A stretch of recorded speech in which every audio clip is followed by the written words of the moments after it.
మనం భారతదేశంలో ఉన్నాం కదా, అసలు ఇండియా సైజ్ ఎంత అనే డౌట్ మీరు ఎవరికైనా వచ్చిందా? గట్టిగా మాడితే 3.28 మిలియన్ స్క్వేర్ కిలోమీటర్స్. ఇది ఉండడానికి చాలా పెద్ద నంబర్ గా ఉండొచ్చేమో గానీ మీరు రష్యాతో, కెనడాతో, అమెరికాతో మీరు కంపేర్ చేస్తే చాలా చిన్నది.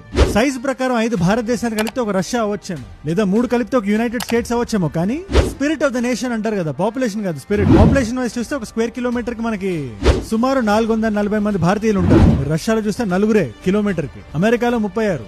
బట్ ఈ సైజు, పాపులేషన్ ఇది కాదు కదా ఒక దేశం గొప్పతనం ఏంటో చెప్పేది. స్పిరిట్ అని ఒక మాట అంటారు. అది మన దేశపు కల్చరల్ హెరిటేజ్ చూసుకుని మనకు వచ్చే ఒక ధైర్యం. క్రైసిస్ వచ్చినప్పుడు ఒకరి పక్కన ఒకరు నిలబడతాం, ఒకరి చేతిలో ఒకరు పట్టుకుంటాం అనే ఒక నమ్మకం. అండ్ ఇవాళ మన భారతీయులందరికీ ఆ నమ్మకాన్ని చూపించే టైం వచ్చింది. మోదీ గారు వారణాసిలో ఒక స్పీచ్ ఇస్తూ ఒక మాట అన్నారు, పార్టీలకు అతీతంగా అందరం కలవాల్సిన టైం వచ్చింది, మనం అంటే ఏంటో చూపించాల్సిన టైం వచ్చింది.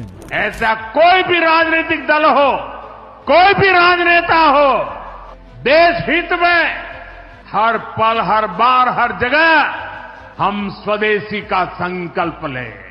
ట్రంప్ గారి పేరు వాడలేదు కానీ ఆయన్నే ఉద్దేశించారు. ఇక్కడ ఈ రీసెంట్ టారిఫ్ డ్రామా ఇదంతా నడుస్తుంది కదా, భారతదేశం మీద 25% టారిఫ్ వేసి దేశాన్ని డెడ్ ఎకానమీ అని పిలిచి, మీరు మీ బార్డర్ దాటొచ్చి మా దేశానికి వచ్చి అమ్మే అధికారం మీకు లేదని చెప్పి ఆయన అంటున్నాడు కదా, ట్యాక్స్ వేస్తా అని. ఎటువంటి ఫౌండేషన్, ఎటువంటి లాజిక్ లేకుండా దేశాన్ని ముంచేద్దామని చూస్తున్నాడు కదా. ఇలాంటి టైంలో అరిచేతిని పైకి చూపించి ట్రంప్ లాంటి వ్యక్తిని అర్థించకూడదు. మన కోసం మనం నిలబడాలి, మన సామాన్లు మనం కొనాలి. ఓన్లీ బై స్వదేశీ గుడ్స్. ముఖ్యంగా ఇలాంటి టైంలో పండుగలు వస్తున్నాయి, పెళ్లిళ్ళు వస్తున్నాయి, హాలిడేస్ వస్తున్నాయి, అందరం ఫ్యామిలీ అంతా బయటకు వెళ్ళి కొంటాం కదా సామాన్లు. ఆ సామాన్లు కొనేటప్పుడు ఒక ఎక్సైజ్ చేయండి చాలు. ఇది ఎంత డిస్కౌంట్ లో ఉందో చూడడంతో పాటు ఇది ఎక్కడ తయారైందో కూడా చూడండి. దీని వెనకాల ఒక భారతీయుడు కష్టపడ్డా లేదా? ఇవాళ మన దేశంలో ఉండే ఎక్స్పోర్ట్ ఎకానమీ కష్టాల్లో ఉంది. వాళ్ళ కోసం మనం నిలబడాలి, ఒక భారతీయుడికి ఇంకో భారతీయుడిలా. ద స్పిరిట్ ఆఫ్ భారత్ అని చూపించడానికి చిన్న చిన్న పనులు చాలు.